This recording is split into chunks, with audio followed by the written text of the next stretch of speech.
Kalau sini berapa tadi bang? RM15 je bang. Assalamualaikum bang. Waalaikumsalam. Bang, kat sini ada nasi kandar baik-baik tak bang? Ya bang, ada bang. Ada?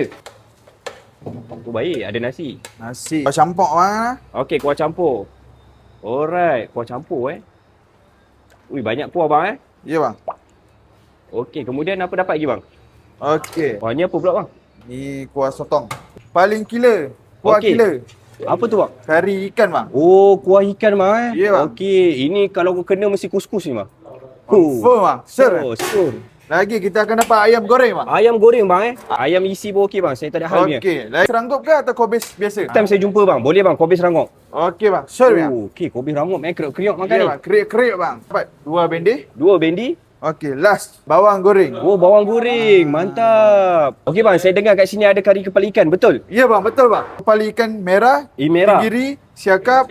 Dengan jenahap. Saya ikan merah boleh bang? Tambah. Boleh bang. Ni Ya, ikan merah bang. Ni ikan Besar merah bang Besar. Oh, besar. Besar tapak tangan bang. Ya bang Ya bang. Tuang kuah bang. Oh, okey. Buat dalam klepot bang Ya bang. Apa tu Barang bang? make up. Oh, make up. Oh, Ah. make up. Okey, ada letak bendi bang Ya bang. Bendi Oh, mesti kena bendi. letak bang.